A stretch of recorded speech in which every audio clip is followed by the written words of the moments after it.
variedade, né, de poesia.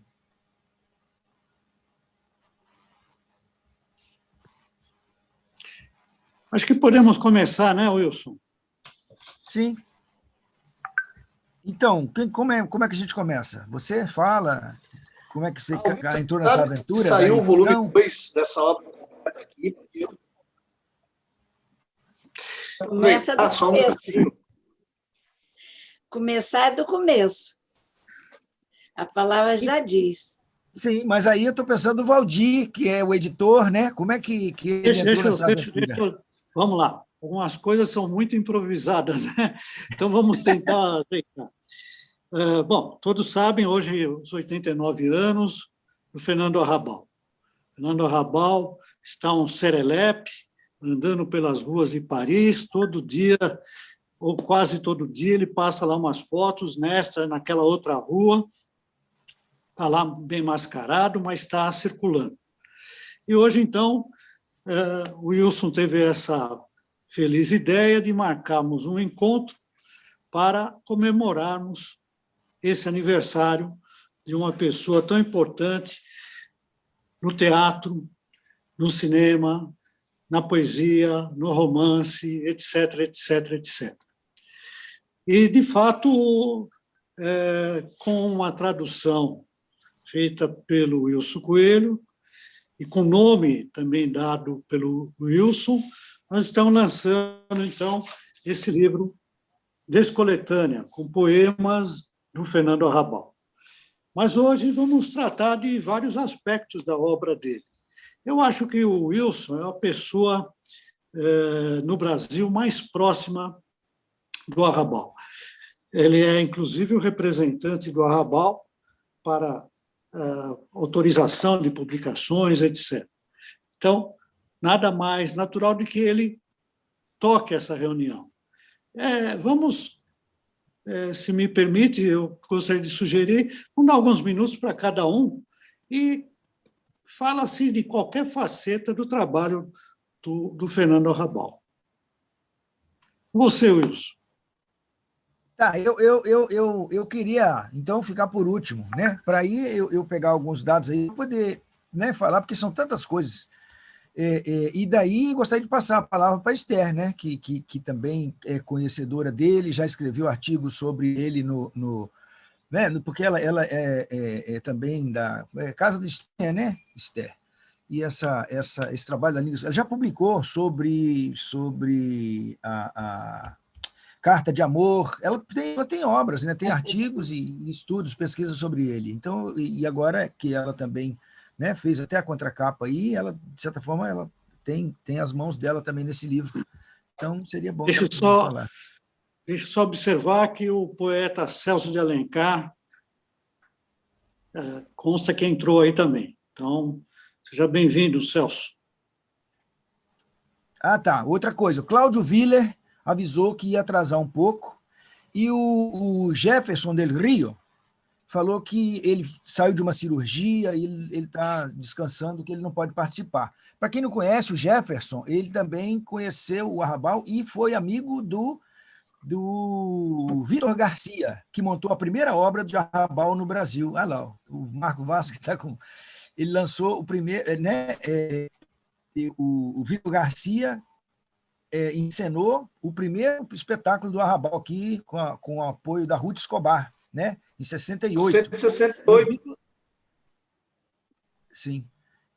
E o Vitor é uma pessoa assim, bastante interessante, porque ele é argentino, né, morou um tempo aqui no Brasil, e ele tem apesar de, até muitos falam até que ele nem era tanto diretor de teatro, mas um grande cenógrafo, né, mas com a grande habilidade para trabalhar a questão do texto, e que isso, de certa forma, parece que ele desenvolveu, porque ele estava na França, e ele não falava bem o francês e vivia com um monte de outros malucos lá de outros países. Então, eles acabaram desenvolvendo uma linguagem assim, bem mais visual, né?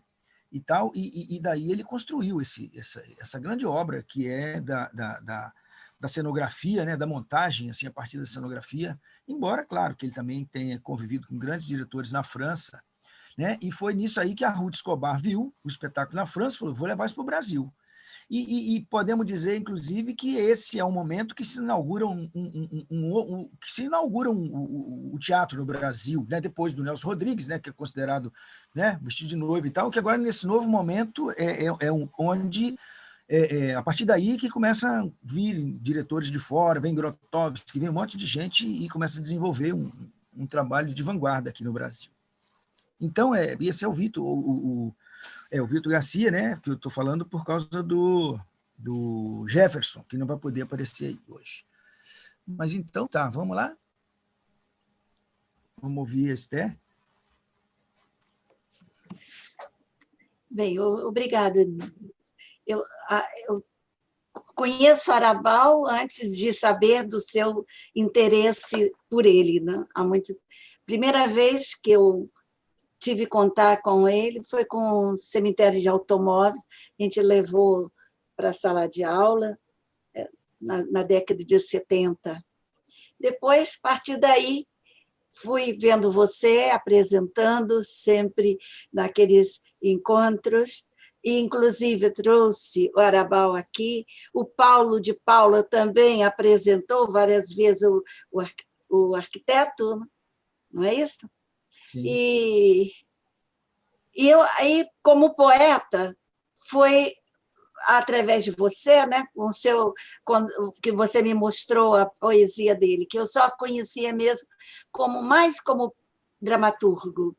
E eu admirava a maneira, a vida dele trágica que mostrava, e também as obras. E na poesia dele, a gente vê muito uma outra faceta um pouco dele, apesar de ter uma ironia e um conhecimento da atualidade de quem está ao seu redor, que ele fala das pessoas ali de uma maneira na sua poesia. Gostei do seu interesse pela tradução dele como poeta. Parabéns. E prova, então, todo o seu carinho que você tem pelo Arabal, que sempre demonstrou. Parabéns. Obrigado. E, na verdade, o Arrabal me deu duas tarefas. Ele falou assim, Wilson, você tem que mostrar para o Brasil duas coisas que as pessoas não sabem de mim, que eu sou poeta e que eu sou cineasta. E eu fiz 3 mostras de cinema. Não, cineasta eu sei que ele era também, mas poeta, assim, claro, poeta porque em algum texto dele tinha sempre... quando ele fala do personagem colocando aqui toda aquela humanidade e o sofrimento, ele está mostrando a poesia, mas como fazer poema assim separado é a primeira vez, mas ter uma veia poética, todo artista, você estava falando que é difícil dar aula de poesia, mas você é um grande poeta, porque você vê o mundo, você vê a arte, então isso aí está a poesia. E o Arabal também. A gente vê a dor que ele mostra ali, a crítica que ele faz à sociedade, isso é interessante. A obra dele que ele fala sobre a morte de Federico Garcia Lorca, que bonita, é uma verdadeira poesia aquela obra de teatro dele. Sim. Mas você já conhecia um outro poema dele, que foi naquele livro que eu fiz com ele e o Niemeyer, né? Sim, que ele faz sim, aquele sim. Foi também um seu interesse muito grande, o seu carinho por ele, o estudo que você tem para ele, é uma coisa admirável. Esse ano, talvez... Qualquer pessoa ficaria com ciúme de ter tanto interesse por uma pessoa como você tem. Esse carinho há quantos anos? E sempre fixo, firme. Eu conheci a obra dele em 81, 82, e aí depois foi interessante. Assim, na Argentina, ele me parou assim, no meio da rua, e falou assim, Wilson, tienes agora uma grande responsabilidade. Eu falei, qual? Ele falou assim, los derechos autorales. assim, O surreal, cemitério de automóvel, que também você apresentou, lá tem em Cariacica, em várias vezes, né? Mas a primeira vez que nós trouxemos na escola, na universidade, foi um choque, porque a crítica ali, colocar Jesus na bicicleta, tudo aquilo ali, foi um choque para todo mundo. E foi a primeira vez que a gente demonstrou, então, o que ele não gosta que fala, né, que é o teatro do absurdo para ele. Não, e o interessante dessa aula, depois eu vou passar aqui, para a gente não ficar nesse ping-pong, mas só para terminar essa coisa aqui do cemitério, da montagem nossa, é o seguinte, a gente conseguiu um apoio do Ministério da Cultura para montar um cemitério de automóveis. E daí, a ideia era eu comprar um monte de carros e fazer isso no cemitério de automóveis mesmo, né? Ir num lugar, num ferro velho, e montar o espetáculo lá, arrumar o espetáculo para acontecer ali. Só que esse ferro velho era no bairro Campo Grande, em Cariacica. Aí, de frente para o ferro velho, tinha um centro cultural abandonado há anos. Aí eu falei, então é isso. Aí o que aconteceu? Aí eu comprei aquele monte de carro, enfiei naquele centro cultural, no meio do mato, e no meio daquela loucura ali, e muita poeira até, ficou uma coisa louca. E daí montamos o espetáculo ali dentro. E hoje o centro foi restaurado por causa dessa montagem. Por causa dessa montagem, no final, o prefeito foi lá, assistiu o espetáculo e chamou a Vale e assinou uma ordem de serviço, fizeram um acordo lá e foi restaurado o centro, que estava parado há anos. Essa é uma coisa, acho que importante também desse espetáculo, né? Porque ele foi muito difícil de montar e levar gente para um bairro de periferia, né? Numa cidade que não é o centro de Vitória, que aqui é muito comum as coisas acontecerem no centro, né? E levar as pessoas para a periferia foi uma batalha. Mas então tá, vamos ver aí. Marcos, Carlos, Rui. O Rui também leu o livro, né? Deixe-me dizer, entrou também a poeta e escritora do Mato Grosso do Sul, Raquel Naveira. Oi, Raquel, seja bem-vinda. Boa noite a todos participando aqui. Deixe-me fazer uma observação. Eu queria fazer uma observação. Posso, Valdir? Pode, Márcio. Pode. A montagem de 68 do cemitério automóvel, narrado no livro do Jefferson de los Rios, né, sequências fundamentais para a historiografia do teatro brasileiro. A gente tem o hábito de pensar a organização do teatro brasileiro, indicada por Sábato Magaldi, Décio de Almeida Prado, propriamente Bárbara Leodora, a partir de Nelson Rodrigues, ali, a montagem dos Gêmeos do Vestido de Noiva. Né? Portanto, a nova historiografia, né, nova entre aspas,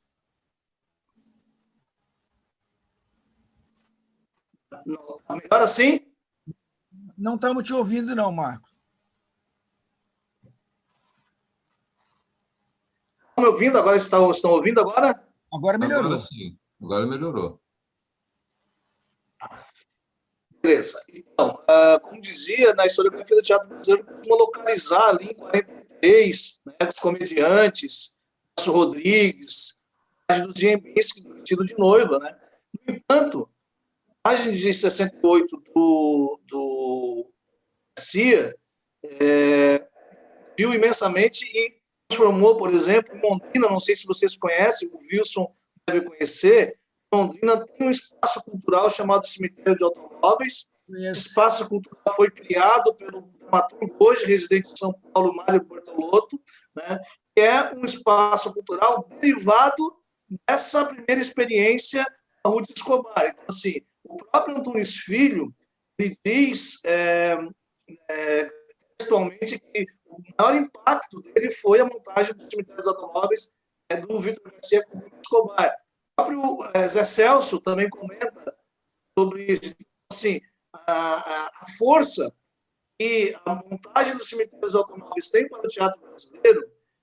Eu localizaria como a mesma força que hoje o Antônio Araújo, do Teatro do Vertigem, tem para o teatro contemporâneo. Porque hoje, no Brasil inteiro, você pode até não ter assistido as montagens do Antônio Araújo, mas todo mundo sabe, conhece, ouve falar, sabe que existiu a montagem do livro de Jó, sabe que existiu o Apocalipse 1.11. Então, é uma reverberação, mesmo que não presenciou, tem consequências. Né? Então, isso é importante de pontuar. E isso não é pouca coisa. Um teatro que nasce lá, digamos assim, vamos falar em termos de modernidade, nasce com Pascal Carlos Magno, nasce com teatro de estudante, nasce no amadorismo mesmo. Né? A gente vai pensar que, por exemplo, o que é o TBC? O TBC é constituído por um bando de amadores, tirando os italianos que vieram para cá, Adolfo Celli, Ruggero Jacobi, tirando os italianos que já tinham uma grande experiência, o próprio Zampara, né? Então, é uma potência a montagem dos cemitérios automóveis dentro da historiografia do teatro brasileiro, que ainda tem consequências por repercutir. Do meu ponto de vista, a efetiva modernização do teatro brasileiro ocorre a partir de Vitor Garcia, Luiz Filho e José Celso Martinez. E é isso. Momento. Sim. Tem uma questão interessante, até que agora, eu não sei se vocês, mas a SBAT perdeu a sede, a SBAT está falida, a SBAT está mal, está com acervo de mais de 36 mil livros que agora estão organizando para ficar na Federal Fluminense ou na Biblioteca Nacional. Foi feito leilão, perdeu o prédio porque de condomínio, foi leiloado o prédio, e agora fizeram leilão também até dos móveis, então tá uma loucura. E até foi uma conversa que a gente teve, né, porque foi um problema que é esse também, né, da SBAT não ter dado conta. E acho que ela ficou muito assim, centralizada, Rio e São Paulo, e com gente que depois foi para a Globo, né? Os dramaturgos foram todos para a Globo. Então, assim, ela perdeu, e assim, ela justamente ela faliu, ela perdeu porque ela não abraçou o Brasil. Né? Assim, o movimento de teatro amador, os grupos independentes, assim, que era um movimento muito forte, principalmente durante a ditadura. E ela não cuidou disso. Né? Até eu achei engraçado uma vez que a gente foi no Encontro Internacional de Dramaturgos, no Teatro Glória, aí eu não sei quem lá, estava o Ziraldo, um monte de gente dessa geração, desse grupo aí, né? E que daí, claro, não estou negando, são geniais, mas assim, eles falando assim que depois da nossa geração que não surgiu mais nada, eu falei assim, como não surgiu mais nada? Vocês não viram, vocês não deram espaço, né? Porque vocês tomaram os meios de comunicação sabe, foram cooptados até de alguns, e daí não tem mais fazer as novelas, eles que fazem os documentários, entende? Então, eu acho que é isso que talvez tenha, porque eu acho que o Arrabal ele tem um sangue doce para isso, porque não é só o Cemitério de Automóveis que é o que a gente mais lembra por causa do Vitor Garcia, que é esse Escobar, que é uma pessoa muito forte, né, uma produtora, e ela teve um papel importante no Brasil, né, nesse sentido, que depois o próprio Vitor fez o Balcão, do Jean Genet, e daí aí se vai, que chega essa modernidade que você fala, essa modernização, né, desse teatro que vem, aí vem Grotowski, vem todo mundo para cá, né, fazendo essa coisa no Brasil. Mas, ao mesmo tempo, o Arrabal, por exemplo, quando eu estava em 2013 na Universidade Federal do Ceará, que eu fiz uma palestra com o Arrabal e fiz uma mostra de cinema, o dia que ele estava lá, estava completando 40 anos que foi montado o Piquenique no Front. 40 anos, entende? Olha quanto tempo, né, lá em Fortaleza. Então, assim, aí se você, daqui para ali você vê, tem uma montagem aqui do Arquiteto Imperador, tem outra aqui. Eu, por exemplo, quando eu trabalhei no SESC, dando oficina de dramaturgia, eu fiz 18 estados e cada lugar desse eu trabalhava 5 peças de Arrabal. Fando E deixei Luiz, tudo. Fando e Liz também foi muito bom. Foi. Acho que o Wilson Então, assim, tem razão. Acho que o Wilson tem razão numa questão que é a seguinte: muito tempo se pensou e forças de imprensa mesmo, muito tempo se pensou a historiografia do teatro brasileiro, e até hoje ainda, de alguma maneira geral, e eu digo isso porque eu sou editor do Jornal Brasileiro de Teatro, está localizado em Santa Catarina, entende? Então, eu sei exatamente o que é ser editor do Jornal Brasileiro de Teatro, num estado em que ele praticamente inexiste dentro da historiografia tradicional do teatro brasileiro.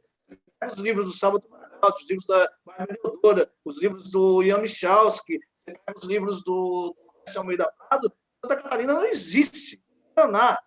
Então, assim, mas isso acontecia por força também de uma imprensa que, por exemplo, você tinha os grandes jornais e ali se discutia o teatro, né? Então, acho que a gente pode repensar também, por exemplo, o Cemitério dos Automóveis, que é o espaço cultural em Londrina, né? O espaço cultural que hoje está expandido em São Paulo, porque o Mário Bertolotto está lá.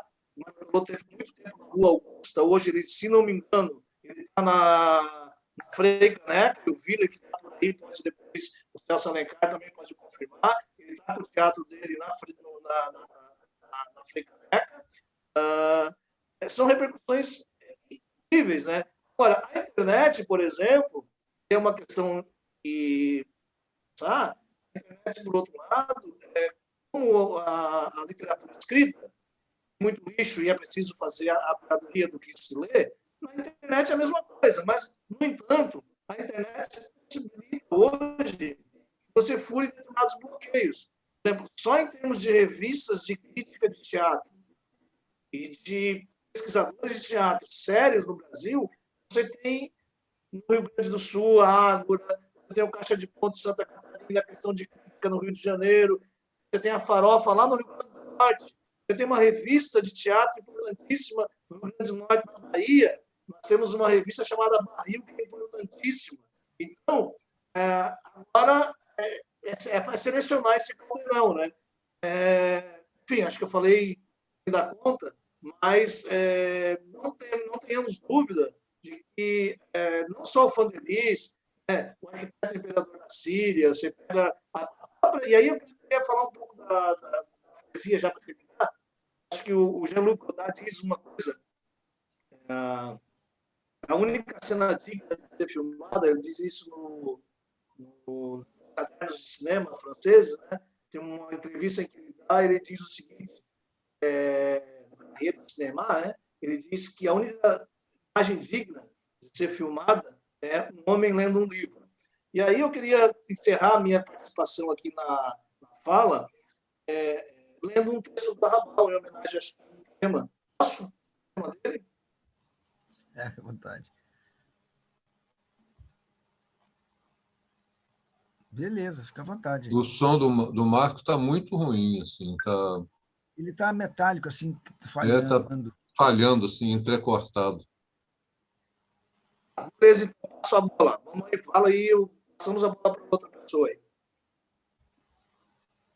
Então, Marco, estão pedindo que você fale um pouco mais devagar para ver se melhora o seu som. E você falou que vai falar um poema, não é isso? Isso, exatamente.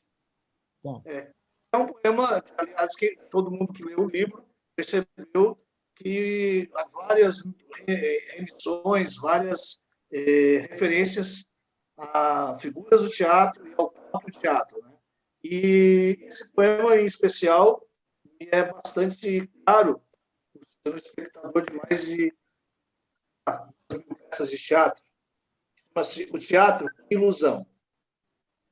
Quase todas as noites me visita, senhora marcada no teatro. Espero sua chegada, susto e gosto. Que ocorrências ele tem e que surpresas obscenas ele me coloca no palco depois do jantar. Uma noite ele chegou nu, uma primavera de pele, com uma coelhinha entre as pernas, seios e cristina. Os olhos transformados no pubis piscavam descarado e cruelmente. Quando ele não me visita é porque estou viajando para vê-lo apresentado ou representado. Quem sabe tanto quanto ele de poesia e de filosofia, de astrofísica e de alquimia, de Deus e do diabo, morte e amor. Ilusão, como temo, quando estou só vendo meu teatro, cai ao pano. Arrabal, Descoletânea, a tradução de Wilson Coelho. Beleza. Obrigado. Wilson, deixe-me fazer... E aí, Valdir? Fala, Carlos Bueno? Deixe-me fazer uma observação. Primeiro, uma notícia. O Willer passou uma mensagem e em 15 minutos ele chega em casa e já vai ligar. Esther mencionou que o Arrabal não gosta da menção ao teatro do absurdo. mas ele gosta do absurdo.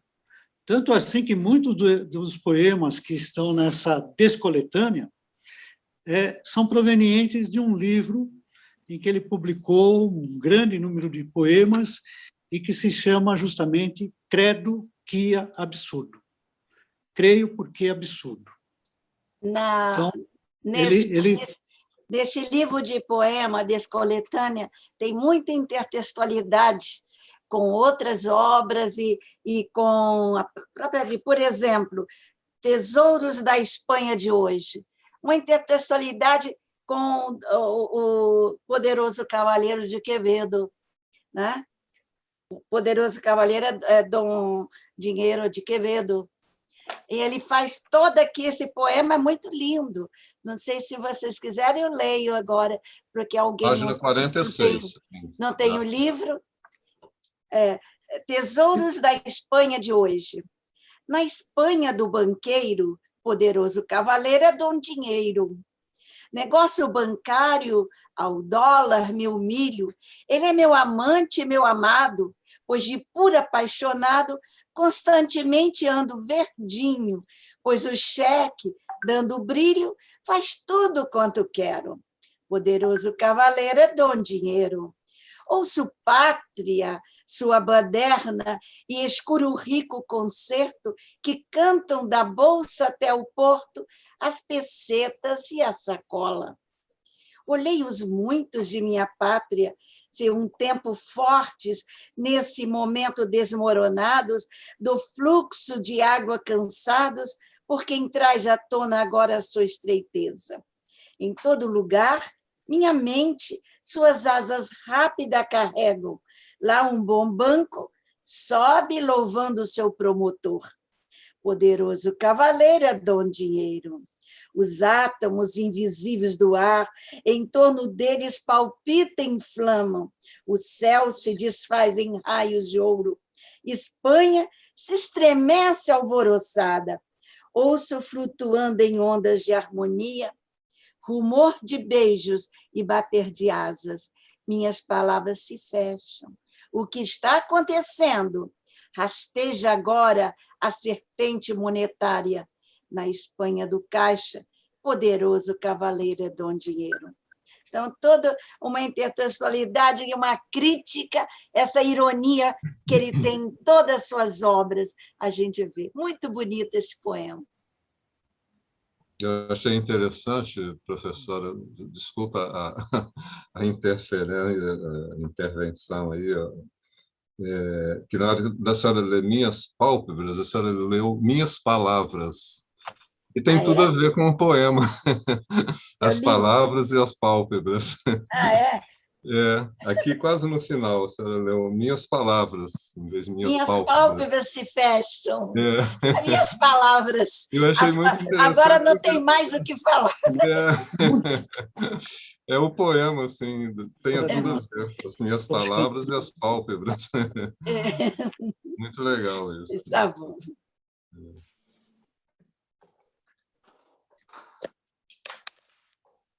Deixa eu aproveitar que eu falei, vou falar um pouquinho mais aqui. Eu nem me sinto muito à vontade para falar do Fernando Arrabal, porque eu não conheço muito a obra, né? Assim, eu sou apaixonado pelo Fernando Arrabal por causa do Wilson Coelho, pela paixão que ele tem, e ele contamina a gente com isso, contamina positivamente, né? Assim, o Wilson é um grande amigo e eu vim aqui, confesso que vim aqui hoje mais para aprender, e eu sempre aprendo com o Wilson, né? Assim, a gente conversa. Nossas conversas costumam ser intermináveis, né, Wilson? Mas eu queria só falar isso, né, registrar assim, como é que estou me interessando mais pelo Arrabal, por conta da influência do Wilson, né? E uma outra coisa que eu achei interessante, talvez, posicionar aqui, é que quando a professora Esther ela fala da poesia, né, assim, de como se mistura nessa questão da poesia, né?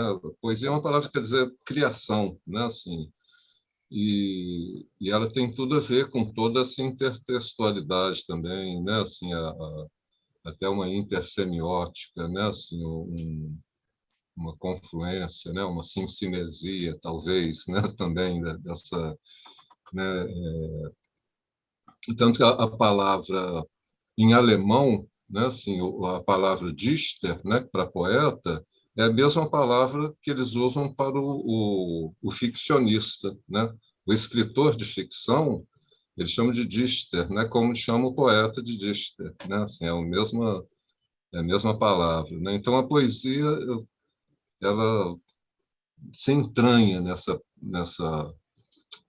criação literária, né? Assim, o próprio ditirambo, né, que é uma palavra que é originalmente lá as poesias, né, em homenagem a Dioniso, né, assim, e que eu não conheço muito esse mundo do teatro, né, mas o pouco que eu já li sobre isso, né, assim, os ditirambos, eles acabam que dando origem, né, à questão da tragédia, né, do teatro grego, né, assim, então eu vejo tudo a ver, né, assim, com essa questão da poesia, da dramaturgia, né, assim, e da ficção também, né, assim, e das palavras que se fecham como as pálpebras, né, como, como a gente notou aí, né, assim. Bom, mas é isso que eu queria falar, né, Então, assim, depois. gente, é o seguinte, o Rui é poeta também, tem um estudo muito interessante sobre o Machado de Assis, a questão da loucura, até publicou, que é o trabalho de mestrado dele em letras, Uhum. e também é psiquiatra. Ele só não faz chover. É uma figura assim, bem ativa aqui também no movimento cultural.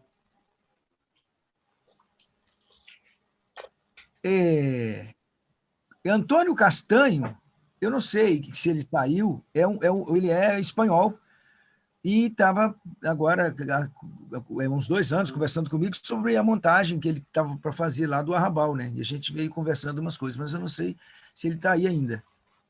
E também queria ouvir claro, todo mundo, o Carlos, mas eu queria ver agora o Fabián Morales, que é um diretor teatral, dramaturgo e ator de Mercedes, Buenos Aires, Argentina, e que tem acompanhado também, né, esse trabalho do Arrabal. Fabián Morales. Hola a todas y a todos. Bueno, yo no hablo bien portugués, directamente no hablo, así que voy a ser muy breve. Primero agradecer a Wilson porque siempre nos trae la presencia de Fernando Arrabal, que es un autor para nosotros realmente muy importante, sobre todo para las vanguardias. Pero pensaba mientras ustedes hablaban en Víctor García, el tucumano, y me acordaba una anécdota de Arrabal. Yo no sé si será tan así, pero esto es lo que decía Arrabal de Víctor García, que decía que la revolución del teatro moderno no la hizo Artaud, a pesar de los méritos de Antonín Artaud, sino que la había hecho el tucumano Víctor García. Esas eran palabras de Arrabal. Y pensaba, ¿no?, en esa relación entre los latinoamericanos y los europeos, como Arrabal y Jodorowsky, el chileno Jodorowsky, y esta relación con Víctor García, y ahora esta relación de Wilson Coelho, desde Brasil, Arrabal en Francia. Es tan importante esto de ser ciudadanos del mundo, ¿no? De que la poesía nos une, nos nutre más allá de los continentes y de los países, ¿no? Así que agradecido por estar con ustedes acá.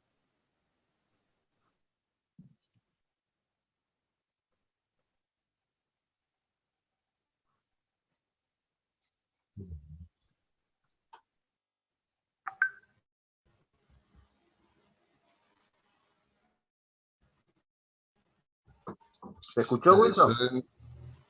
Desculpa.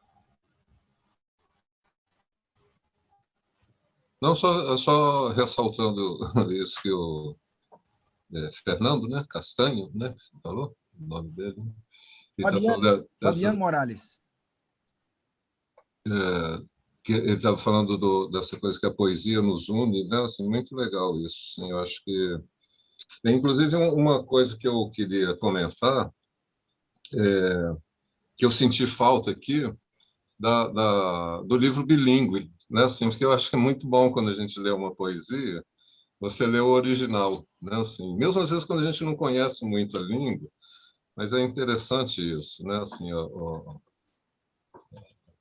você fazer a tradução, que é muito boa, né? Assim, né, como eu falei, eu não conheço muito a obra dele, né? Assim, mas eu gostei muito, né? Assim, de início a gente se choca um pouco, né? Com a poesia dele, é meio, né? Assim, mas estou gostando muito, já li uma vez, estou relendo.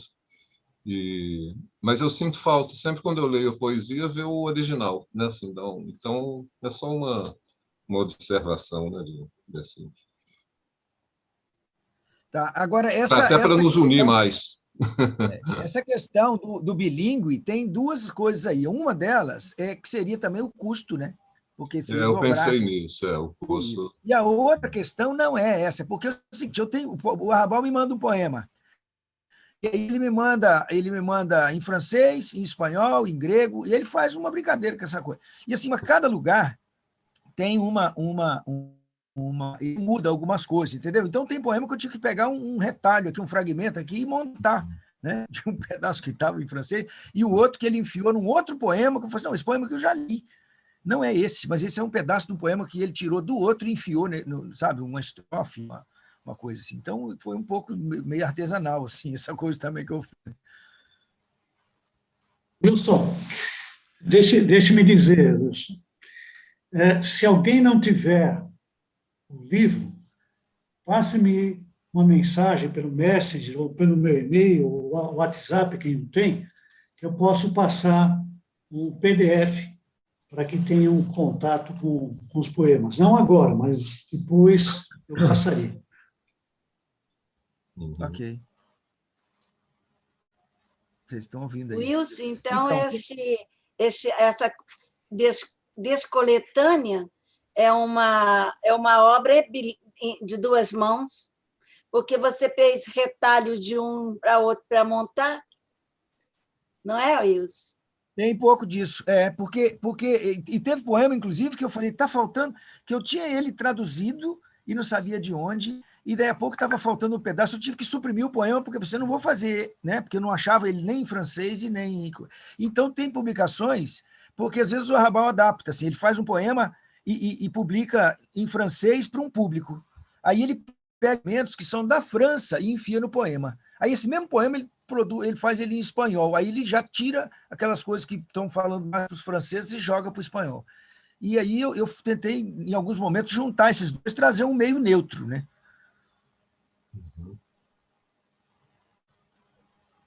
E ele está lá com o livro. Já recebeu.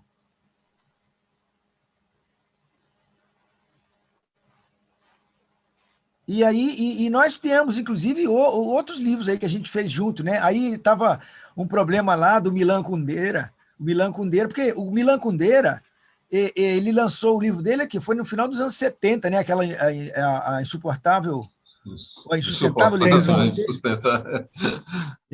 Não, a gente falava Insuportável insuportável. acabou sendo uma paródia, o pessoal. Tanto se falava Não, nesse livro que o pessoal já falava de brincadeira, insuportável leveza do ser, né? não, mas não era só brincadeira, não. Não era só brincadeira, não, porque foi um momento, não era só brincadeira, não, foi um momento político no Brasil muito forte, que estava surgindo o PT, a CUT, sabe? E o movimento aí pelas diretas. Então, assim, todo mundo muito marxista, e na verdade, assim, o problema do Kundera era a Primavera de Praga, entendeu? Então, assim, aí teve uma leitura, assim, né, da insuportável. Wilson, esta obra, pode-se dizer em duas mãos,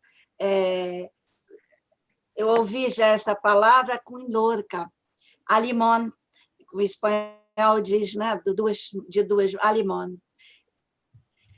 Então, uma obra alimón. A Limone.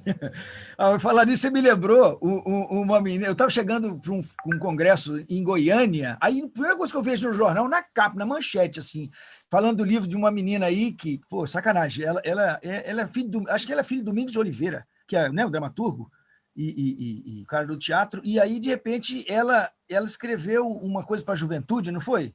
Uma peça. Esqueci o nome agora da peça, que ficou famosa. E Confissões de Adolescentes, eu acho. Não é isso? Acho que foi Confissões de Adolescentes. Só que depois ela publicou um outro livro com um namorado. Aí o cara botou no título assim, um livro a 4 mãos e meio cérebro. O título botou no jornal. Aí, mas então...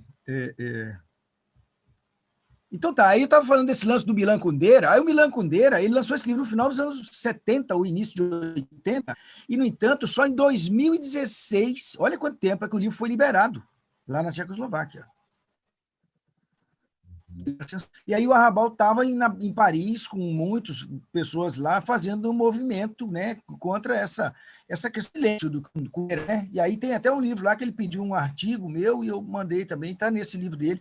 Então tem outros aí de poemas que ele me manda, né, para traduzir, eu traduzo e ele publica por lá. E aí acaba que tem retalho meu, uma série de livros dele por aí.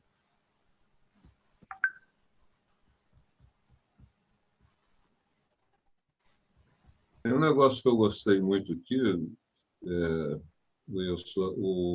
quando ele fala do Niemeyer, o visionário, né, eu achei fantástico isso, assim, né, ele vai sempre repetindo, Niemeyer, visionário, né, ele fala, atravessa milênios da espiga até a foice. Niemeyer, visionário, inventa metrópoles, teatros e recantos kabuki. O negócio que eu achei legal que ele fala, Como uma oração, né? Hein? Como uma oração. Como uma oração. Muito legal isso aqui, porque ele faz uma homenagem ao Niemeyer de uma forma muito bonita, assim, e vai dissecando, né, assim, quem é o Niemeyer, né, o que ele representa, né?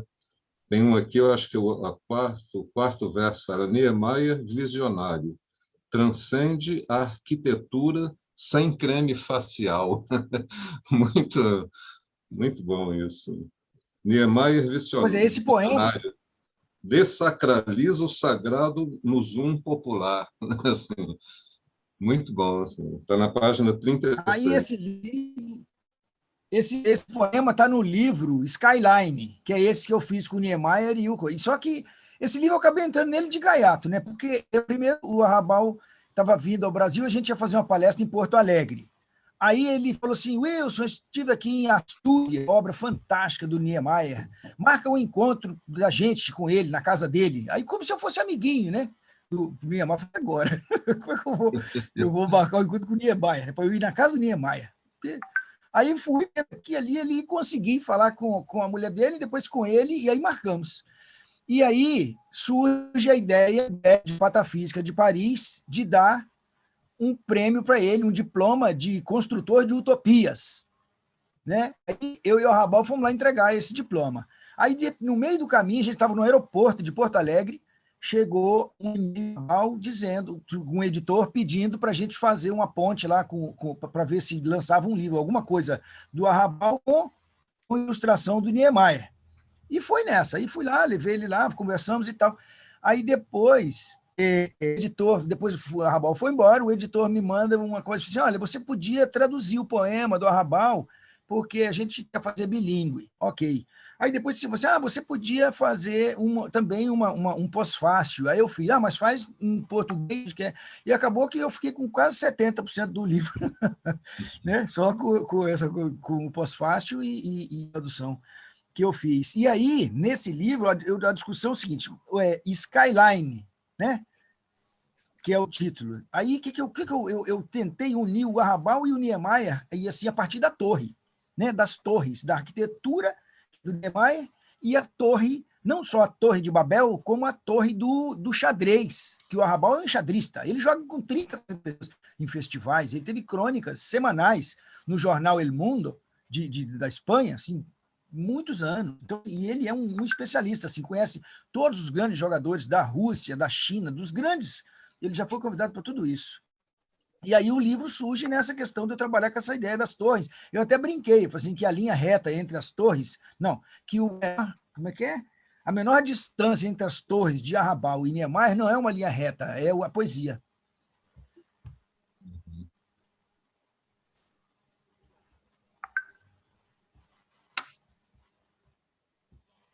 Mas aí, Carlos, tem tanta gente que não falou Meu ainda. amigo Celso Alencar. Carlos Bueno, Celso Alencar, onde é que vocês estão? Boa noite, Celso. Eu estou aprendendo com vocês sobre o Arrabal. Eu li muito pouco sobre o Arrabal na Wikipédia, li alguns poemas dele, mais para aquecer para esse evento de hoje. Eu agradeço, inclusive, estar aprendendo com vocês. Obrigado, viu? Estou ouvindo O aqui. Wilson, deve saber que o Celso Alencar é um dos maiores declamadores de poemas desse país, né? Sabe disso? Então, de onde? De qual estado? Então, meu amigo Celso aí, Celso, saudade de você, cara. Saudade dos nossos encontros em Itajaí, São Paulo. Que bom te ver aqui.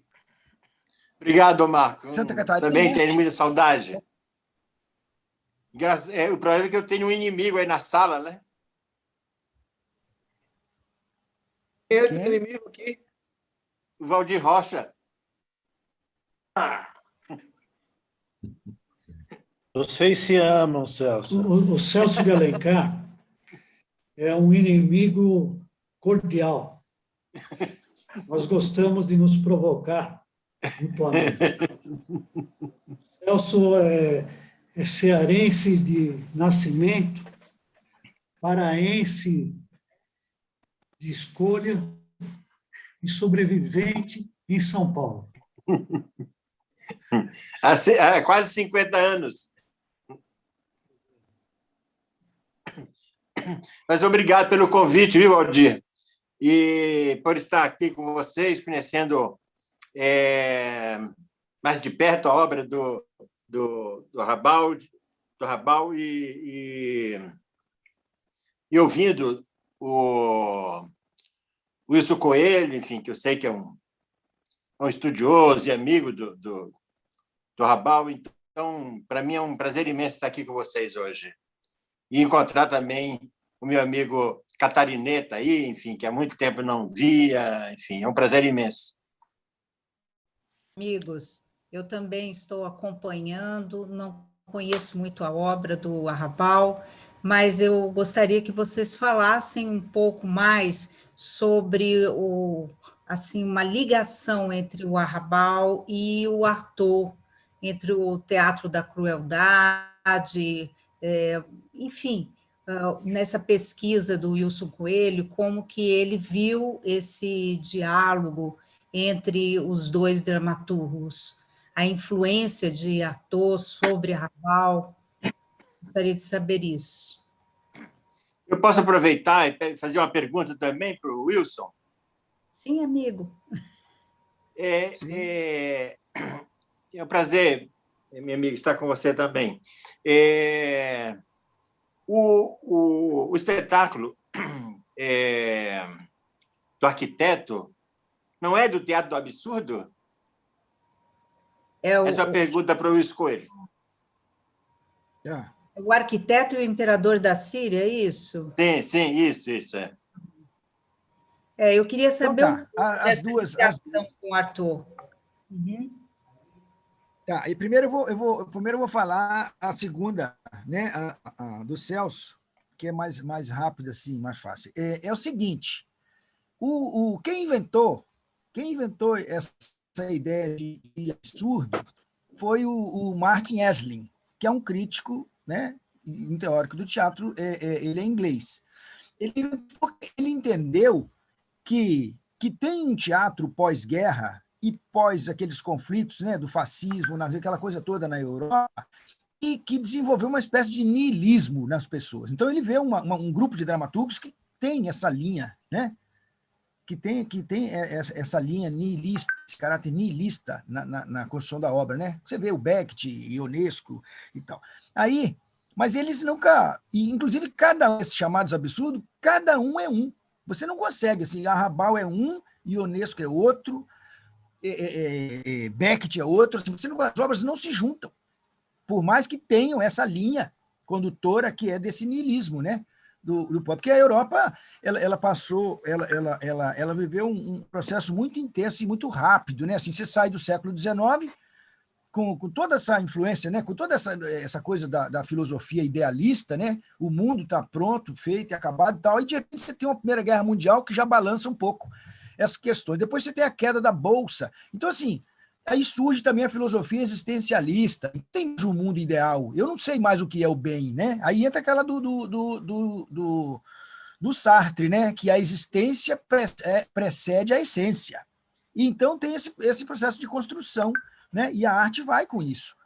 E aí, mas então tem uma interessante que o Arrabal conta, que ele estava num café junto com o Beckett.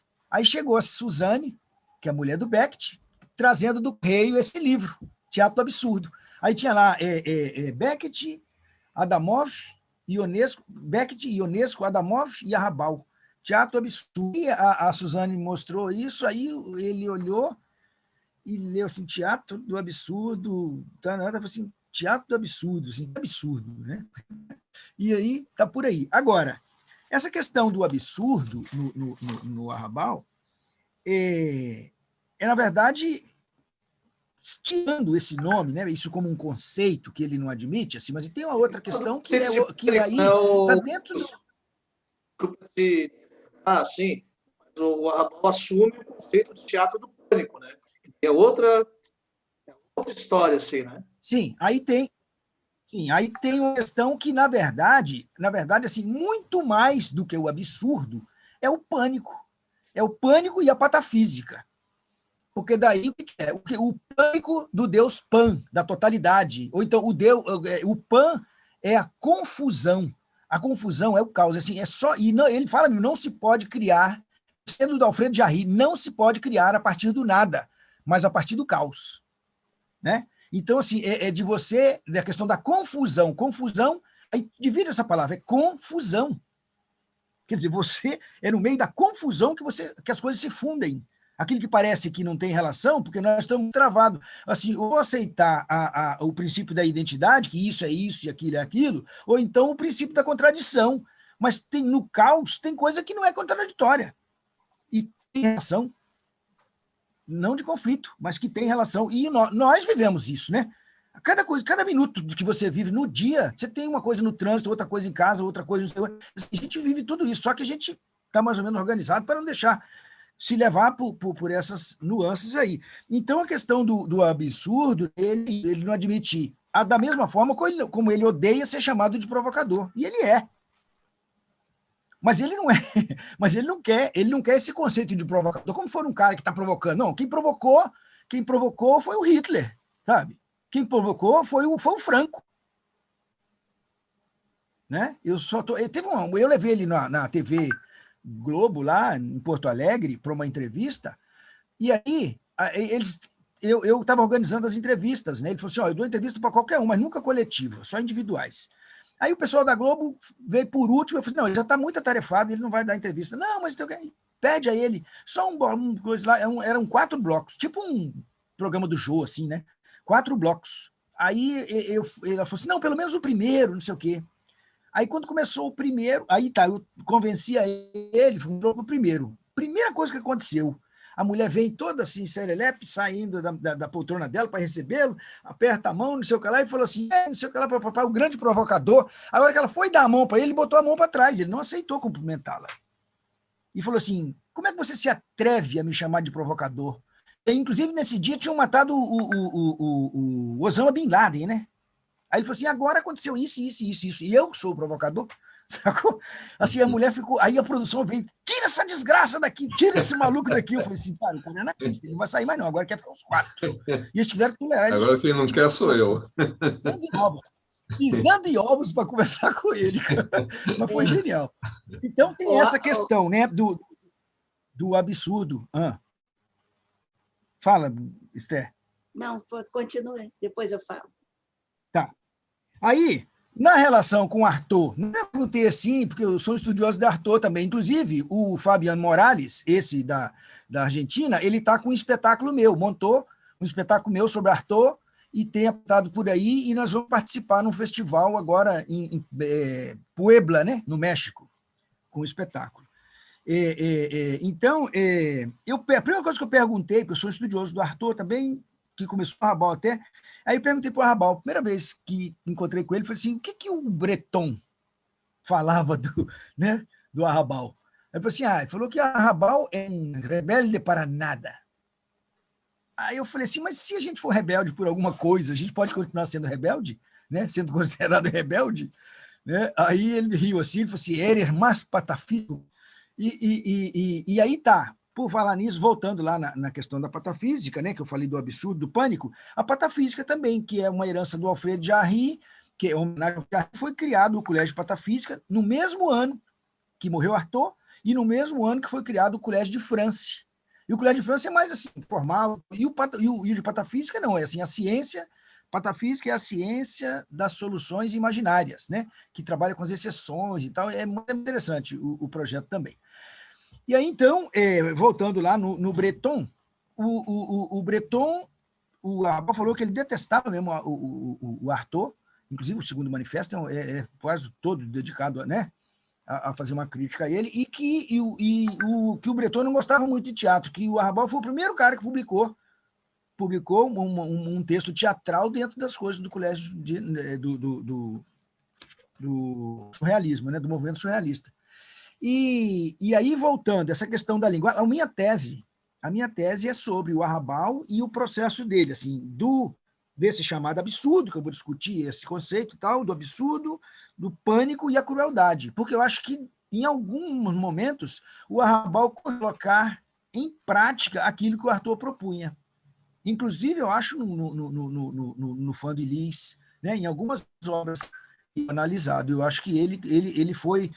Ele, de certa forma, conseguiu colocar em prática aquilo que era teoria e que o Artaud propôs. Então, eu vejo uma relação assim, muito forte, embora ele seja mais anarquista, né? Ele seja mais irônico, né? E o Artaud não tem muito isso, mas é a questão desse interior, dessa coisa, assim como o Artaud dizia, de ser cruel, é ser cruel consigo, né? Que é essa maneira, essa possibilidade de rasgar-se, se colocar para fora. E o Arrabal faz isso na obra dele, inclusive tanto no cinema quanto no teatro, tem muito isso, até quando você vê questões de sexo, não tem o sexo do prazer, não, é de uma loucura, assim, é uma coisa escatológica, assim, e de quase uma expurgação, né? Então eu vejo muito essa relação dele com o Artaud nesse sentido. Não preocupado em seguir uma cartilha ou dar continuidade a uma coisa, mas é quase uma coincidência, assim, é uma irmandade que tem aí, que, de certa forma, eles são de uma época, né, na França, e a França é interessante esse momento dela também, porque você vê pouco, o Artaud era francês, mas é um cara que negava a França. E a maioria desses autores que tem lá, desses artistas que estão por lá, são pessoas de fora, que a França recebeu, mas o Beckett é de um lugar, o Ionesco, todo mundo, né? O Rodorovsky, Arrabal, espanhol, Dalí, Picasso, todo mundo é de fora. Então, eles têm, além dessa questão dessa relação com essa coisa niilista e do pós-guerra, tem também uma espécie que o Arrabal fala mesmo que ele é de Desterolândia, porque ele nasceu na África, né, em Melilla, que é uma colônia espanhola, depois foi para a Espanha, né, quer dizer, espanhola, e vive em Paris, mas assim, ele não é parisiense, ele não é francês, então eles falam que ele é de Desterolândia, ele gosta de falar bem aberto assim, de Desterolândia. Então, assim, é essa também, apesar da história dele, mas eu acho que é uma condição de muito artista, assim, de ser um desterrado, ser um estrangeiro, para sempre, né? Em qualquer lugar que ele tiver. Então, eu acho que tem essa coisa, um pouco essa relação dele e o Artaud em si. E do cara, de certa forma, rejeitado, né? Ô, Wilson, e nesses tempos assim de pandemia, de peste, você tem meditado sobre o Teatro e a Peste, do Arthur? Você, nesse estudo, fala sobre isso? Não, eu não falo sobre isso, mas eu já escrevi sobre isso em outros lugares que eu não me lembro e já fiz uma avaliação. Acho que eu nem escrevi, para discutir essa questão da peste, né? Porque para Arthur é a questão assim radical, assim, que é a peste, ou você sai purificado ou morre, né? É um momento de decisão, não é? Sabe? Então, aí eu tenho essa leitura, assim, tanto a partir de Arthur, dessa questão da peste, assim, é como o teatro você faz porque ele é necessário, é como se fosse sabe, uma coisa que não tem como você não fazer, né? Não tem como ser de outra forma, porque é questão da peste, né? De você se salvar, você sobreviver e se curar, ou então morrer, né? Você não puder realizar isso. E a questão da tensão mesmo, sacou? E a coisa também é de que na peste não dá para você falsificar. Você tem que ser cruel, você tem que se mostrar, né? Você tem que se dar. E aí a questão da pandemia, eu avanço até um pouco mais pensando no hoje, assim, porque nós estamos falando em pandemia, mas há uma grande parcela do mundo que vive essa situação há anos. E vai viver enquanto nós tivermos esse mundo, que vive de miseráveis e que vive de exploração, né? Assim, para a gente, olha, a pandemia, sabe, isolamento social, assim, quantos milhões de pessoas não são isoladas socialmente há quantos séculos, né? Então, assim, é uma coisa para pensar também, fora dessa caixa, assim, né, só no plano intelectual e do artista, mas da existência. E eu acho assim, que a crueldade é um pouco isso, né? Wilson, Isso, onde tem crueldade mais não é um método para você aplicar crueldade, onde tem mais crueldade, na peça de triciclo ou na Fã-Bis? no Fando e Lis tem mais crueldade. Porque, tudo bem, a peça do triciclo tem muita crueldade, mas ela, de certa forma, ela nos transporta para uma análise da Guerra Civil Espanhola, uma coisa mais política, né? E social, assim, talvez distancie um pouco a gente. Agora, o Fando e Lis, assim, é essencial, né?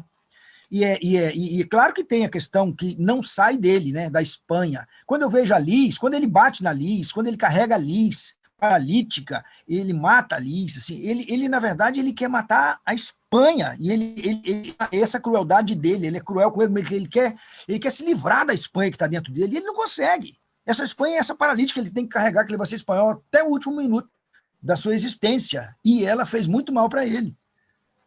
Então, eu acho que esse é um processo de crueldade assim, que está na pele dele, né? Assim, que está na obra dele. E o Fã de Lis, eu acho que isso é muito forte.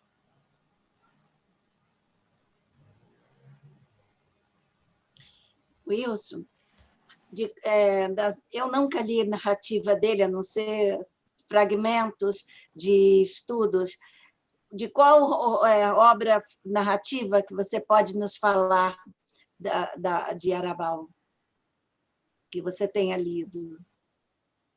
Ou você ficou mais no teatro? Não, eu fiquei mais no eu li teatro. muita coisa. Não, eu li muita coisa. Eu nem me lembro, assim, é muita coisa. Eu li muitos artigos dele, dos encontros dele, das coisas. Ele me contou também muita coisa. Por exemplo, o Fã de Lis, que ele montou lá no México com Rodorovsky. Aí, de repente, a mulher, que eu esqueci o nome dela agora, ela se apaixonou por ele. E o marido dela, um grande dramaturgo mexicano, mas também era policial. E aí, ela apaixonada, ela estava meio louca, eu esqueci o nome dela, ela era uma cantora fantástica e atriz. E aí teve um lance lá de que que esse cara tentou matar o Arrabal.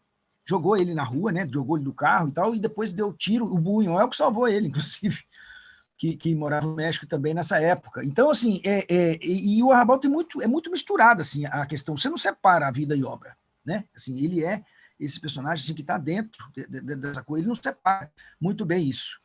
E aí tem muitas histórias, eu não me lembro de imediato, assim, porque na literatura, assim, ele joga muito pesado, mais é no teatro e no cinema. Na literatura, ele faz quase uma crônica também, né? E aí ele mistura assim, personagens da realidade, como um show que ele fez lá no México com o Jim Morrison, né?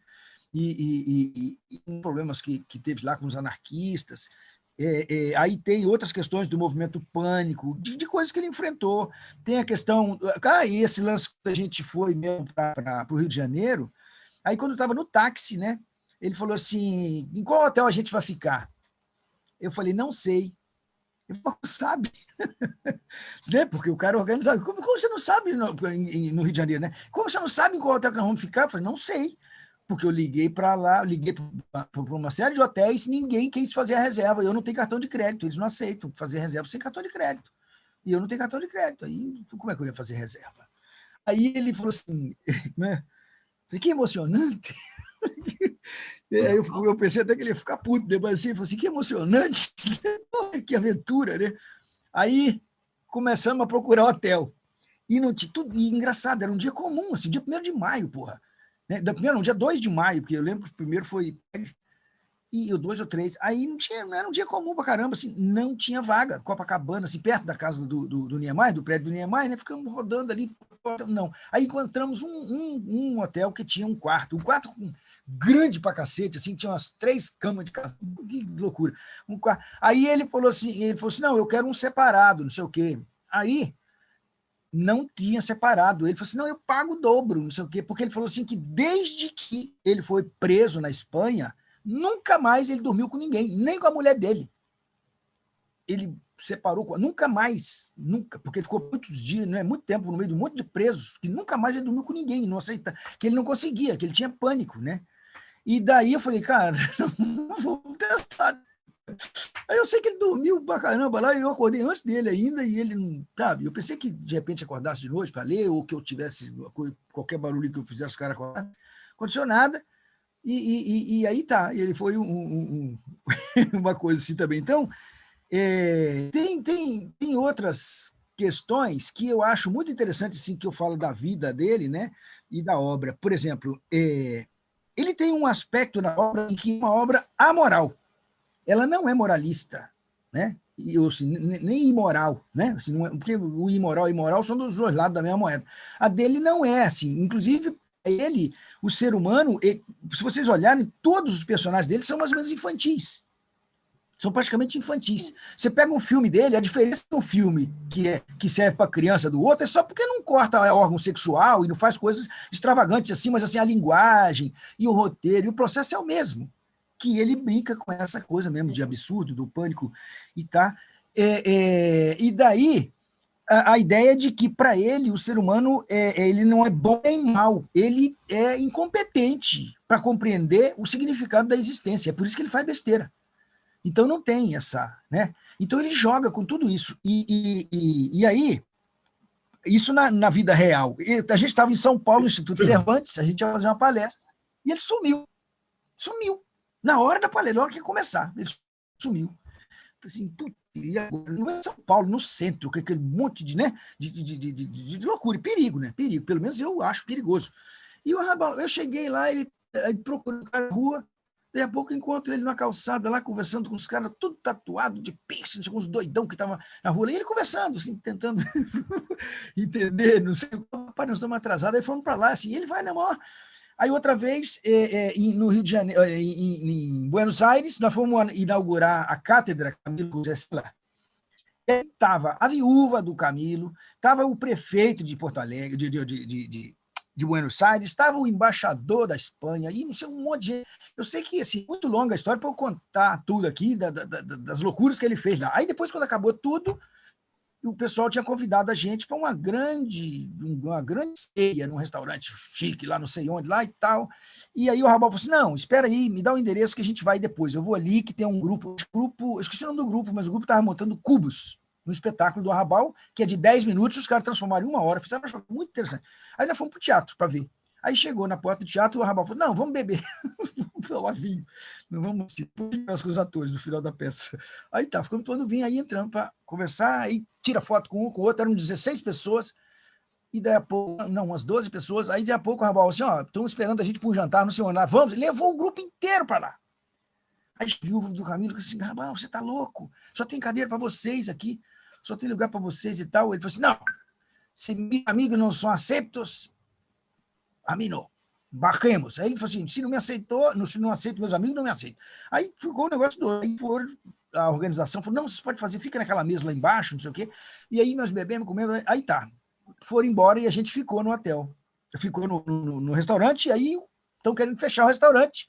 Aí saímos nós, então tá, tchau. O garçom, mas e a conta? Eu falei assim, não, a conta tá paga. O pessoal da organização falou que ia pagar. Não tá pago sim. E saímos. Aí, daí a pouco, eu despedi do Arrabal, que ele estava num hotel perto, que o pessoal ia levar ele, e eu estava no outro. E daí, fui embora. No outro dia de manhã, cheguei lá no hotel, no quarto dele, e falei assim, Wilson, essa grande película. Falei, o que foi? Ele falou assim, nossa, ontem deu uma confusão que não tinha pago mesmo a conta, e veio a polícia, um monte de camburão, e não sei o que, ia levar a gente preso, não sei o quê, e eu fui, paguei a conta, e ele mostrou um monte de foto que tirou em cima do camburão, abraçado com soldado, assim, ele fez uma festa, virou uma loucura. Então, assim, é isso, né? Ele é esse personagem. Assim. Então, a obra dele não tem nada assim de tão... Sabe? Tem essa coisa forte, mas essa coisa forte é uma naturalidade para ele, assim, porque ele é como se ele estivesse ainda no meio daquela guerra até hoje. Né? A relação com a mãe, com a família, com a ordem, e sabe, com o poder. É a mesma coisa, como se ele estivesse até hoje, vivendo isso. Isso é presente nele. E aí tem leituras psicológicas, o Arrabal é narcisista. Tá? O Arrabal, ele tenta, e muitas vezes assim, tem analistas aí, gente já conversou muito sobre isso, de que tem muito momento que o Arrabal se coloca tanto como se ele quisesse ver nele, sabe, o pai dele, que ele não conhece, não conheceu. O pai dele morreu, ele tinha 4 anos de idade, foi assassinado, né? E foi o louco, não sei como foi, que ninguém sabe direito, mas a mãe dele é responsável por isso, né? Quando ele tinha 17 anos, ele descobriu uma caixa de fotografias que onde tinha a cara do pai dele estava cortado com a tesoura. Quer dizer, essa imagem do cara, e ele tenta reconstruir ela muito nisso, né? E aí, muita da mulher na obra dele tem muito disso, da Espanha e da mãe dele, né? Que depois ele até se redime um pouco na carta de amor, né? Que ele faz quase um pacto com ela assim e fala que eles são, tanto ele quanto ela, quanto o pai, são vítimas da madrasta, ou personagens, né? Da madrasta história.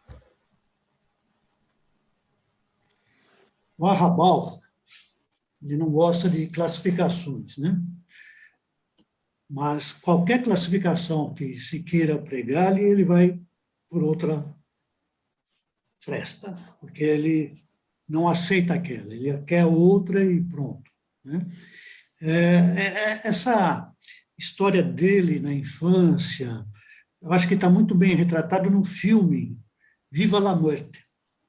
Viva la Muerte mostra a criança, mostra o encontro dessa caixa, e é interessante que é um dos filmes que eu reputo como mais violentos. E eu lembro de uma ocasião em que referiram isso a ele, né, que é um filme muito violento, ele diz, mas é um filme muito amoroso. Ele sempre sai porque ele não gosta de ser classificado. Esse é um aspecto que eu acho muito forte nele.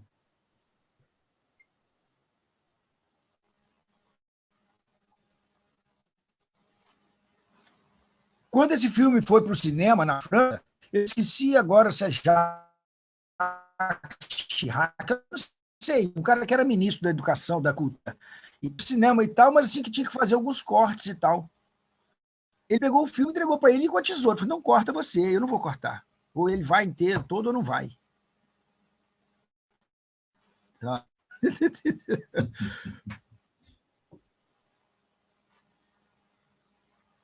Mas eu acho assim fantástico, assim, e, cara, conversar com ele assim é mó barato assim. Você imagina, o cara contando história com Sartre, né?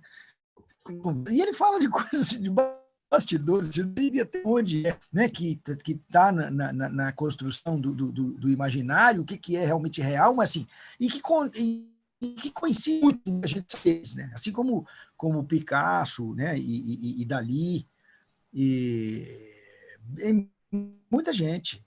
E outra relação interessante, assim, que ele tem um olhar muito atento, que ele fala assim, que as grandes do surrealismo não são os caras, não, são as mulheres. Que se não fossem elas, inclusive elas são tão fortes ao ponto de poder se anular para fazer o cara, né? Diz ele que a mulher do Beckett, o Beckett tinha 60 anos, ficava fumando maconha de calção, e disse ele. vivia no meio do povo, tá, mas ninguém sabia quem é. O Roger Blanc, os grandes diretores pelo colarinho, lá com os textos que o meu marido escreve, mas daqui a pouco o cara ganha o prêmio Nobel. Sabe? A Suzane ajudou muito o Picard, todo mundo, assim, ele fala do papel que essas mulheres tiveram, né, na vida desses caras, assim.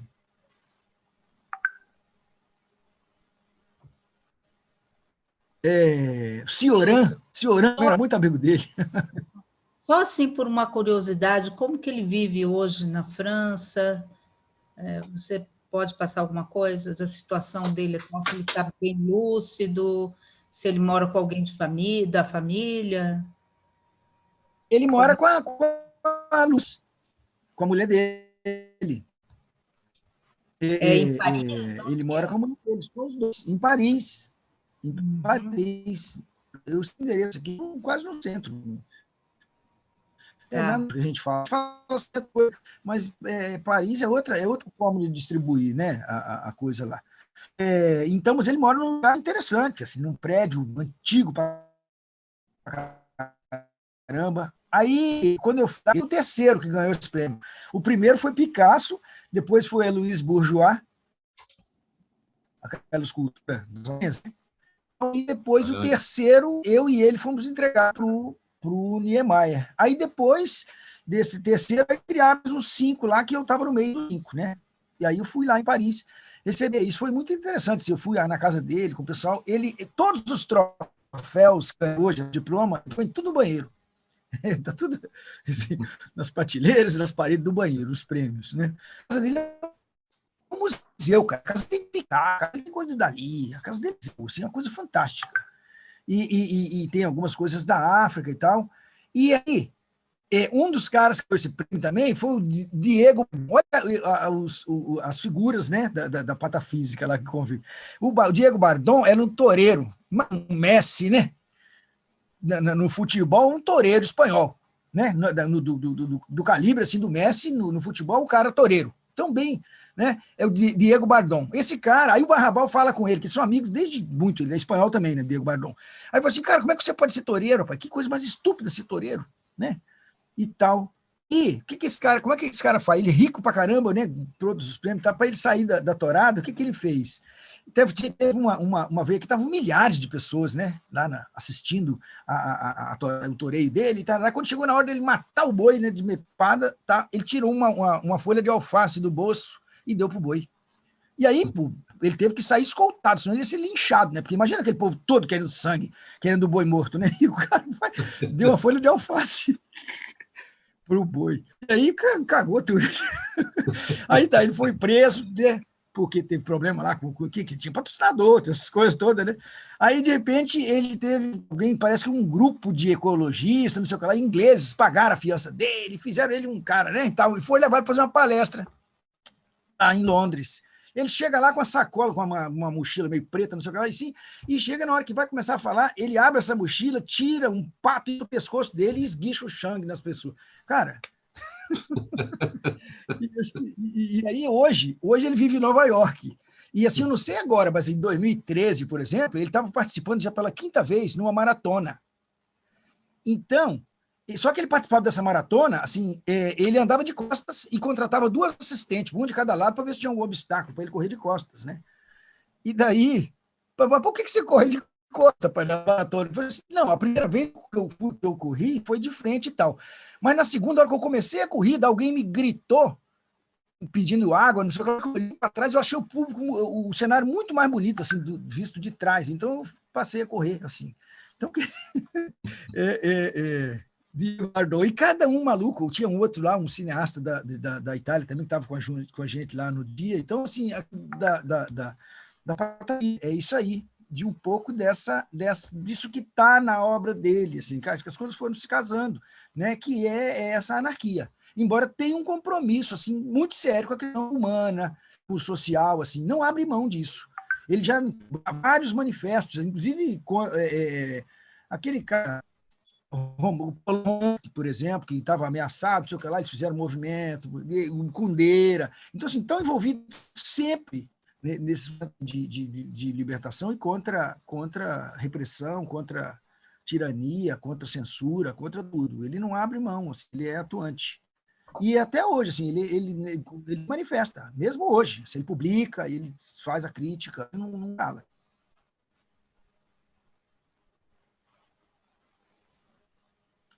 Ok, A carta obrigada. ao general Franco é interessante. Que quando o Franco morresse, que ia ter um monte de carta para o Franco. E o Franco morreu, e um monte de amigos dele, lá de Paris mesmo, e outros ligavam, e aí, vamos vamos comemorar, né? Ele falou assim, não, eu não vou comemorar a morte de ninguém, cara. Eu passei 40 anos ouvindo Viva la Muerte, não a morte de ninguém, principalmente porque ele não morreu. Ele não morreu por uma revolta, ele não morreu por uma reviravolta, né, na questão social e política que deu, né, cabo dele, não. Ele morreu e, sabe, ele entregou o país, né, por rei de volta, e ele morreu por conta própria. Não foi uma questão de uma morte resultado de uma revolta contra ele, né, contra o que ele fez na vida. Então, e além do mais, eu não comemoro a morte. A carta que ele escreve para o Franco é interessante, é quase uma carta de amor mesmo. Ele tem essa relação, né? Assim, não, é óbvio, né? E vai mostrando, ó, você fez isso. E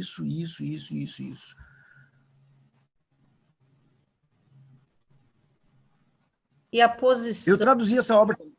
Pode falar. do Franco de ter colocado o rei Juan Carlos, o que ele achou disso?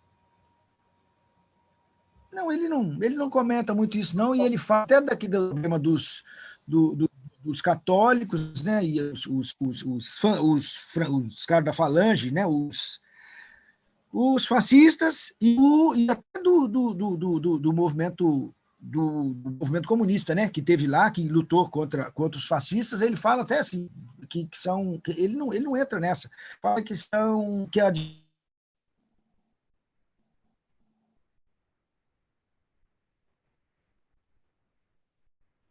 Subiu sua voz.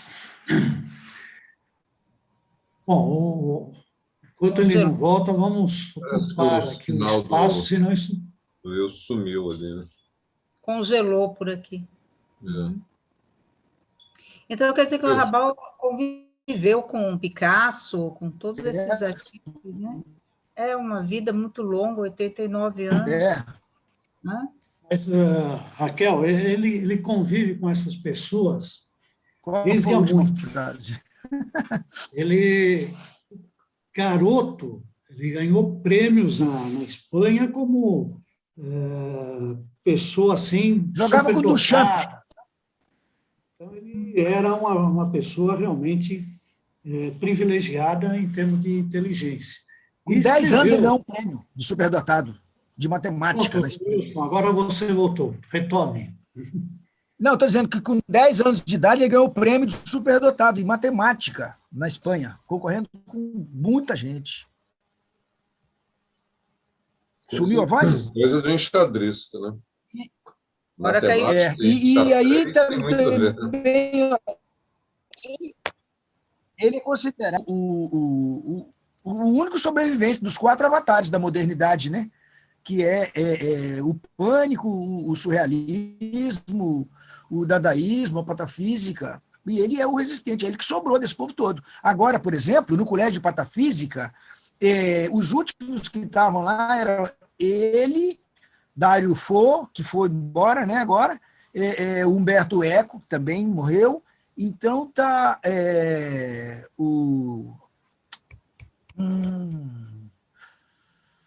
Fulk, é um outro lá que eu também conheço, que morreu, só sobrou ele tem 3, sabe, de todo o movimento da patafísica.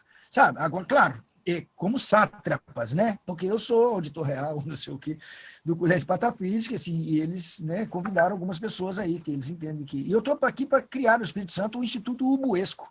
Por quê? A palavra Ubu eu só conheço na peça de Alfredo Jarry, e aqui tem o Ubu, e aqui em José de Anchieta, né? No município aqui, no litoral, um lugar chamado Ubu, que é onde o padre Anchieta morreu. E Ubu, na língua dos indígenas, era o padre caiu. Ele caiu da maca, né? Aí vai, Ubu. Aí ficou no nome do lugar, Ubu. E aí tem o Ubu, rei, e eu estou brincando de criar uma sede imaginária lá nesse lugar chamado Ubu.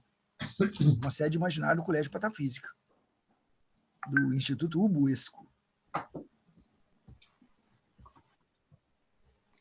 E vale registrar também, Raquel, Mas e aí? que a peça dele, que talvez seja mais encenada, parece que ser o Piquenique no Fronte, que ele escreveu, era adolescente. É isso, Wilson? E fantástico. Sim, e todo mundo pensa que tem a ver com Guernica. Não é. Ele escreveu muito antes. Ele escreveu essa peça baseada, parece, na Guerra da Coreia. É outra coisa. Não tem nada a ver com a França, com a Espanha, essa peça.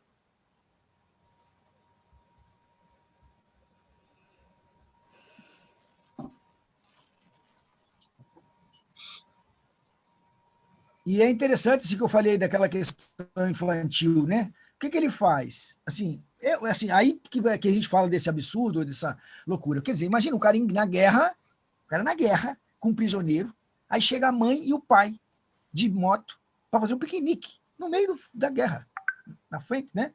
E aí depois ele solta o prisioneiro, que dança junto, né? Tem um gramofone ali, um disquinho e tal, e começa a conversar. E eles decidem, assim, numa conversa, assim, eles resolvem, pensam em como resolver o problema da guerra. Falam assim, não, isso é fácil. É só assim, ó, a gente aqui do lado de cá promete não atirar mais. Você vai lá, fala para os seus para atirar na gente. Quer dizer, aí que parece que é infantil, né? Porque, na verdade, é de lá não atirar para cá. Claro que tem outras questões, né? E aí vem da política, da diplomacia, de não sei o quê, dos interesses, né? Que essa guerra não é só uma questão dos que estão guerreando em si, porque quem está...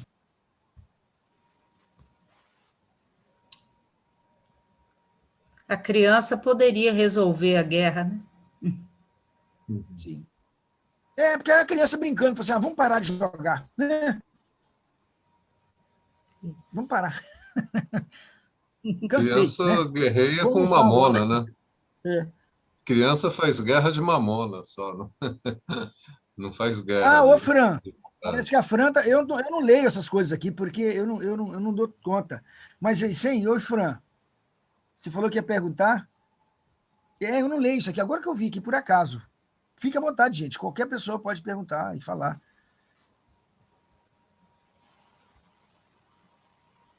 Você está com o microfone desligado, eu acho. Não?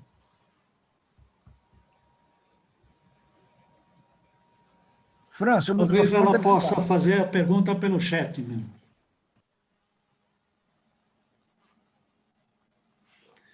Ela disse que vai elaborar depois. Bom, deixa eu fazer um comercial. Ah, tá. Mas eu acho que...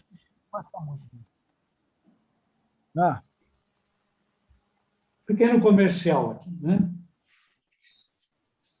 Eu escrevi uma peça de teatro em 72, 73, e eu trabalhava numa editora que, por qualquer carga d'água, recebia algumas publicações de fora. E um dia eu recebo uma revista de Angola. Era toda ela, quase toda ela, dedicada ao arrabal. Imagine isso lá atrás. 49 anos agora.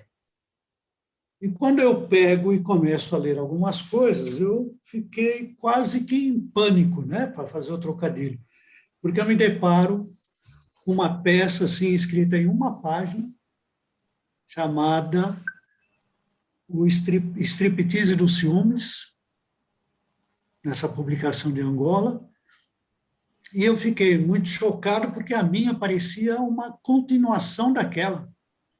Então foi uma tremenda coincidência. Tinha isso datilografado, enfiei no meu saco, guardei e falei, putz, se eu coloco isso aqui vai parecer uma coisa completamente absurda. Aí, no ano passado, em 2020, Floriano Martins estava anunciou que ia preparar um dossiê sobre o arrabal, com vários aspectos, eu peguei e lembrei dessa peça, e eu a tinha arquivado aqui em casa datilografada, até mal datilografada. E aí conseguimos que ele autorizasse a publicação. Então, neste livro, tem um texto do Wilson Coelho, outro do Marco Vasques, e então saiu o texto dele, seguido do meu texto. Se alguém quiser também, eu posso mandar em PDF. Ele saiu no livro físico, como da Escoletânea, mas eu posso mandar um PDF, se alguém quiser. Eu coloquei aí há pouco o meu e-mail. E o Willer acho que não chegou mesmo, hein? É. Deixa eu ver se ele deixou algum recado aqui no Instagram. Não.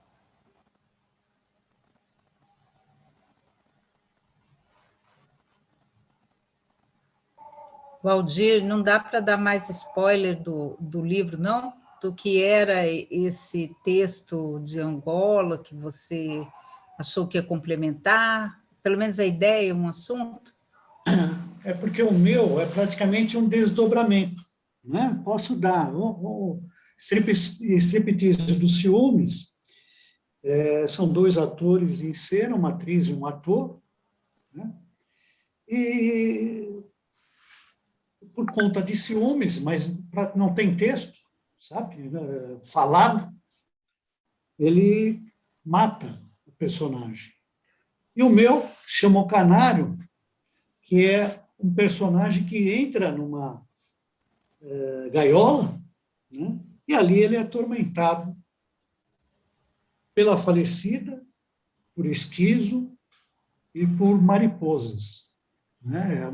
E é interessante que ele chama Striptease dos Ciúmes como um balé. E o meu é uma peça dançante. Eu não sou coreógrafo, não faço coreografia, mas ela tem isso de dançante, porque é uma gaiola que pende. Conforme os personagens se amontoam ali do lado dela, ela pende para um ou para o outro lado. Então, gera um certo balé, né? O Celso também tem lá o livro. Oportunamente, eu passo para você o PDF, para quem também não o tiver.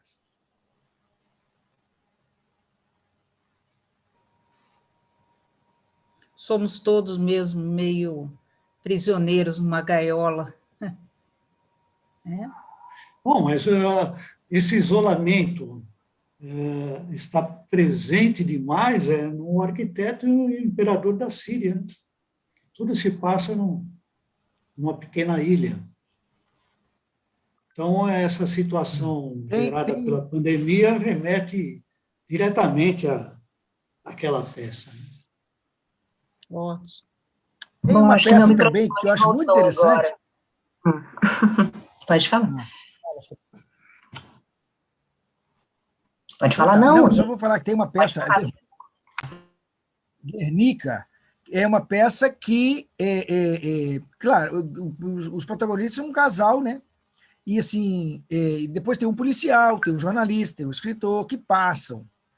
Então, a questão, a personagem, a gente não vê a personagem, porque ela está dentro do banheiro, que depois do bombardeio de Guernica,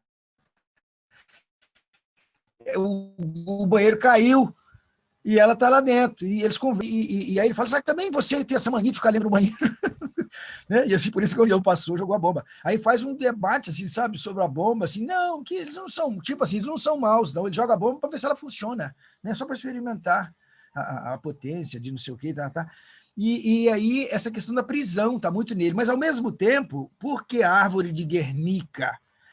A árvore de Guernica, a mulher está presa, mas a única preocupação maior dela foi criada em função de uma árvore chamada Guernica, dessa árvore, né, tipo Guernica, que era uma árvore de mais de 400 anos, e grande, né, uma copa e tal, e onde as pessoas se reuniam até para fazer política, tipo na Ágora grega, né, e tal, e daí a pouco foi feita a cidade e até a Assembleia, tipo a Assembleia, não, a Câmara Municipal que foi feita ali, né, próximo dessa coisa. Então, a questão toda é dessa esperança, a árvore da esperança, né, Guernica. Então, ele tem isso, de vez em quando ele solta esse fragmento assim em alguma obra, que é a questão da esperança, e às vezes representado por Guernica. Fala, Fran. E Wilson, não é impressionante isso que você fala. Agora vocês estão me ouvindo bem? Sim? Não, eu fui olhar, tive que trocar aqui o aparelho. A Fran é jornalista também, poeta, e agora escreveu um conto lindo que vai ser editado, vai ser publicado agora, e que tem uma inspiração também lá na questão espanhola, que ela fez doutorado na Espanha. Tem uma inspiração na Guerra Civil Espanhola. E não, é isso que eu queria comentar, né, essas questões que o Wilson traz, assim, que eu me lembrei, estava um pouco mais atrás da fala dele, é que eu abri o meu microfone para tentar falar, depois que eu me dei conta que meu microfone não estava funcionando.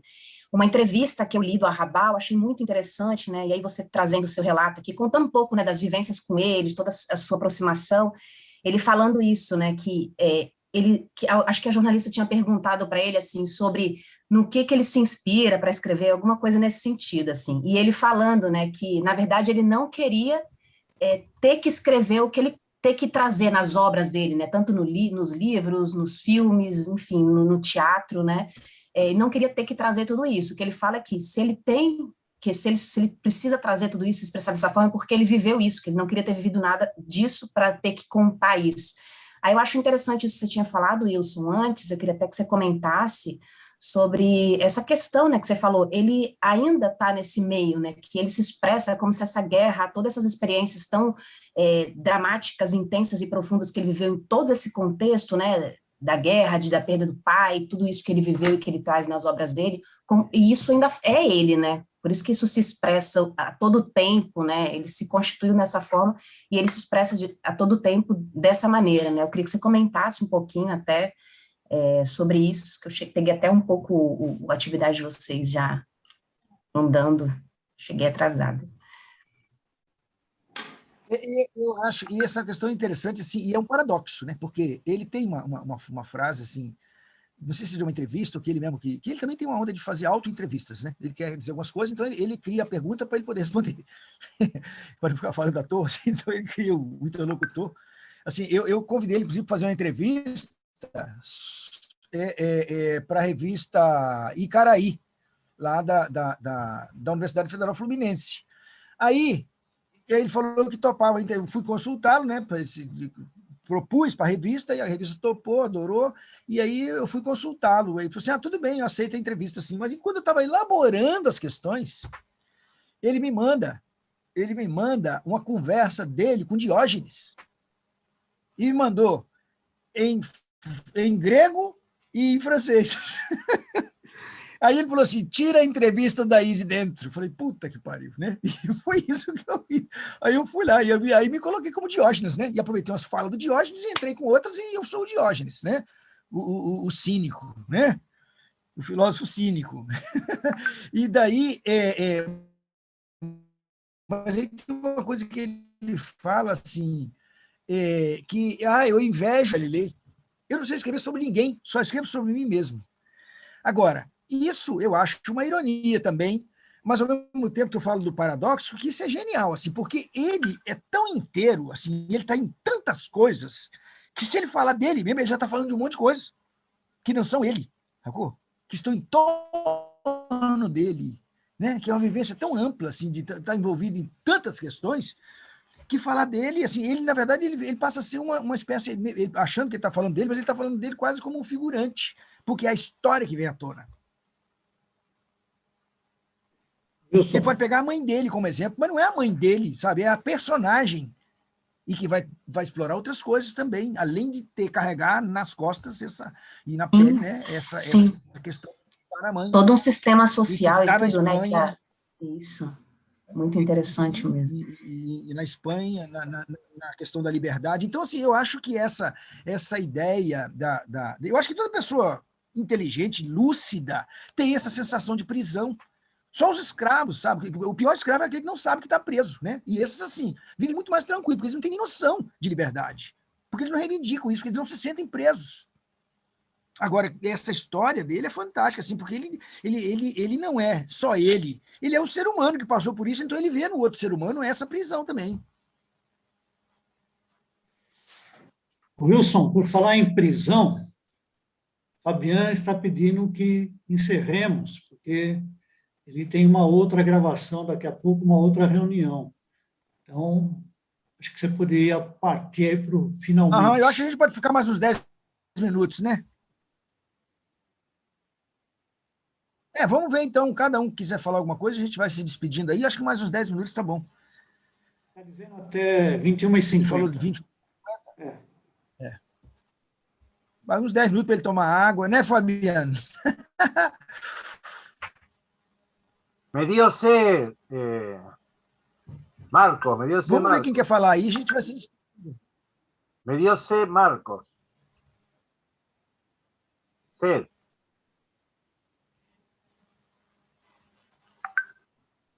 Marcos estaba tomando vino tinto, me dio sed. O Marcos tomando vinho tinto falou que deu sede nele agora. O Marco precisou sair.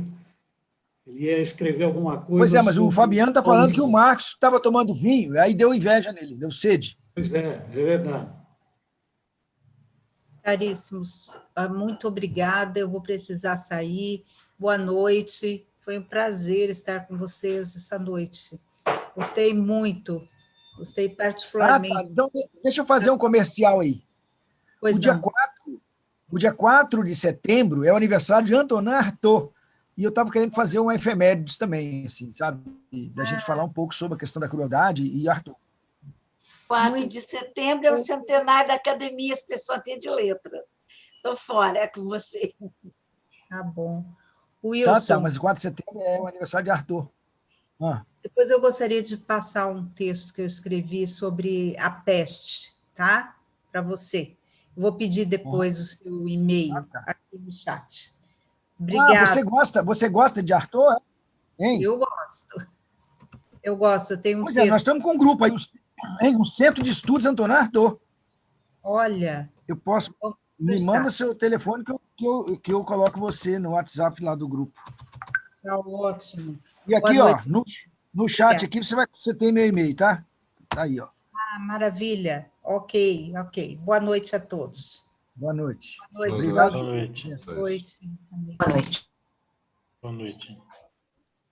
Vou aproveitar para me despedir também e agradecer o convite do Wilson. É sempre um prazer a gente conversar e gostei muito, aprendi muito e voltarei para conversar sobre o Artaud.